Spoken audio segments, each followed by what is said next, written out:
July 12, 1972. Golden Harvest Studios, Kowloon, Hong Kong. 3:40 in the afternoon. The monsoon clouds had been gathering since noon, pressing low against the harbor skyline, turning the light over the studio lot into a muted silver haze. Inside Soundstage 3, the air carried the layered scent of sawdust, hot arc lamps, damp canvas, and the faint bitterness of cigarette smoke that clung to the rafters. They were filming the final confrontation for The Way of the Dragon. The Coliseum set, painstakingly constructed from timber frames and plaster, rose beneath the steel grid ceiling, its imitation stone arches casting long, curved shadows across the sand-covered floor. Dust drifted lazily in the light beams, disturbed only by the quiet shifting of crew members repositioning cables. It was supposed to be a controlled afternoon. A rehearsal. No audience, no press. Only 12 essential crew members, 2 stuntmen standing by the perimeter, and the man at the center of it all. Bruce Lee stood barefoot in the artificial arena, his body lean, coiled, and motionless. The sand beneath him was cool despite the heat from the lights above. Sweat traced faint lines along his shoulders, not from exertion, but from the dense humidity pressing in from outside. He was not speaking. The studio doors were sealed. Outside, rain began to tap against the corrugated metal roof in slow, uneven rhythms. Inside, everything was still. Chapter 2. Ordinary Setting Immersion. The assistant director adjusted a reflector panel with careful hands. A camera operator wiped condensation from the lens housing. Somewhere near the back wall, a production runner uncapped a thermos, and the quiet click echoed farther than it should have. The Coliseum set had been constructed with deliberate imperfection, cracked surfaces etched into the plaster, faint streaks of charcoal to simulate centuries of erosion. The sand had been imported from a construction yard that morning, sifted to remove debris. When stepped upon, it gave a muted crunch, soft but granular, like crushed seashells. The lights hummed overhead, not loudly, just enough to remind everyone that they were artificial suns, holding back the gloom of the approaching storm. Bruce paced the perimeter of the arena in silence, measuring the space not with tape or chalk, but with his eyes. 12 meters across at its widest point, 4 steps to the inner curve, 2.5 to the edge of the shadow line. Across from him stood the visiting stuntman. His name was Wong Jack Fai, a former tournament fighter turned studio enforcer. 32 years old, 230 pounds, shoulders like quarried stone, neck thick and immovable. He had been hired weeks earlier to assist with choreography, but he had not hidden his skepticism. To him, cinema had begun to distort reality. Camera angles made men look faster than they were. Sound effects made impacts seem heavier than they felt. The legends surrounding Bruce Lee had grown too quickly, and legends, in his experience, were fragile. The crew sensed it long before a word was spoken. The atmosphere shifted. It was subtle, like the pressure change before a storm breaks. Wong crossed his arms, studying Lee's frame, lean, narrow hips, visible ribs when he exhaled fully, not the body of a traditional strongman. He exhaled slowly, shaking his head. Chapter 3. Antagonist. Introduction and Confrontation. The rain intensified against the roof. Wong stepped forward into the sand, boots pressing deep impressions with each stride. He did not remove them. "You move well for the camera," he said, voice low but audible across the arena. "But film is not fighting." No one interrupted him. Bruce turned. His expression did not harden. It did not soften. It simply acknowledged. "Fighting is expression," he replied quietly. "The camera only records it."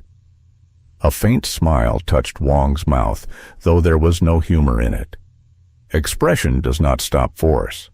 The distance between them narrowed to less than 2 meters. The crew members had stopped pretending to adjust equipment, 12 pairs of eyes fixed on the center of the sand. As Bruce's posture did not change. No dramatic stance, no raised guard, only a slight shift of weight, heel settling, spine aligning. "Force without control collapses," he said. "Control decides." There was a silence then, a thick, suspended moment in which even the rain seemed to hesitate. Wong moved first. A forward surge, direct, heavy, confident. His right hand reached to seize, to test structure, to impose mass against muscle. The movement lasted less than a second. Bruce's body rotated, not away, but through. A deflection so small it seemed accidental. Wong's balance fractured at the hip. A sharp intercepting strike, not wide, not theatrical, precise. His breath left him in a single violent exhale. Before the crew understood what had occurred, Wong was on his knees in the sand, one palm braced against the ground. Eyes wide, not with pain, but with disbelief. The entire exchange had taken perhaps 2 seconds. No one spoke. The lights hummed, rain hammered the roof. The artificial coliseum stood witness to something that had not been scripted. Bruce stepped back, hands lowering naturally to his sides. "You are strong," he said evenly, "but strength must listen." Wong did not answer immediately. He remained kneeling, breath gradually returning, the sand damp beneath his palm. Then, slowly, he nodded. There was no applause, no celebration, only a shared understanding moving silently across the faces around the arena. By 4:02 p.m., rehearsal resumed. Cameras rolled. The fictional battle against Chuck Norris would become legendary on screen. But among the 12 who stood in Soundstage 3 that afternoon, another confrontation was remembered more vividly. It was never filmed, never choreographed, never announced. Years later, long after the studio had renovated its stages and the sand had been swept away, those who were present would recount the moment in careful tones, not as spectacle, not as myth, but as proof. Proof that precision can dissolve mass, that calm can fracture arrogance, that mastery requires no audience, and that sometimes the most decisive scenes are the ones no camera captures. Ordinary setting immersion. The rain began at 3:47 p.m., a thin percussion across the corrugated roof of Soundstage 3. At first it was irregular, scattered drops striking metal in hesitant intervals. Then it gathered strength, becoming a low drumming that merged with the hum of arc lights suspended 30 feet above the arena set. Inside, the air thickened. The Coliseum replica stood beneath the grid of rigging like a relic displaced from time. Its arches were carved from timber and plaster, each crack etched by hand, each surface dusted with powdered stone to catch the light. The floor had been layered with 4 inches of sifted sand that morning, leveled with wooden boards and raked into shallow curves to mimic the Roman amphitheater's worn terrain. When stepped upon, it gave a restrained crunch.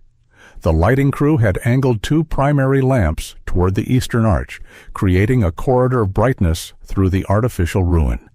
Particles of dust floated through the beams, turning slowly, illuminated as if suspended in amber. The rest of the stage remained in partial shadow, the periphery dim and cool. Bruce Lee stood near the shadow line. He had removed his robe minutes earlier. His skin carried a faint sheen from humidity rather than exertion. The muscles along his back were defined but not inflated, functional, lean, disciplined. A thin scar along his lower side caught the light briefly when he turned, then disappeared again into shadow. He walked the circumference of the arena once barefoot. Each step was measured, not dramatic. 12 strides along the widest arc, 6 across the center. His breathing was controlled, almost imperceptible. At the far edge of the sand stood Wong Jack Fai. He had not moved since taking position. 230 pounds distributed across a compact, powerful frame. And his boots pressed deep impressions into the carefully leveled ground, disrupting the smooth surface prepared for filming. His forearms were thick, veins prominent, hands folded loosely but heavy at his sides. He observed Lee without concealment. Behind them, the assistant director whispered a timing adjustment to the cameraman. A cigarette ember glowed briefly near the back wall before being crushed beneath a heel, the scent of tobacco mixed with damp wood and heated metal. 12 crew members remained inside the sealed stage. No visitors, no press, only essential personnel. Each one aware that the rehearsal had slowed beyond its usual rhythm. The atmosphere had shifted. Wong tilted his head slightly, as if reassessing something he had expected to be simpler. He had worked with choreographed fighters before, men who relied on camera framing, edited angles, and amplified sound. Strength, in his experience, announced itself differently. It carried visible mass. It demanded space. Lee's presence did neither. A faint crease formed between Wong's brows. His gaze traveled from Lee's shoulders to his ribs, to the narrowness of his waist, then back up to his eyes. Outside, thunder rolled faintly over Victoria Harbor. Inside, no one gave a command to begin. The rehearsal clock ticked forward in silence. Bruce stopped walking and faced him directly. Between them stretched less than 3 meters of sand, smooth, undisturbed, except for the deep boot prints marking Wong's stance. The artificial arches loomed behind like silent witnesses carved from stone.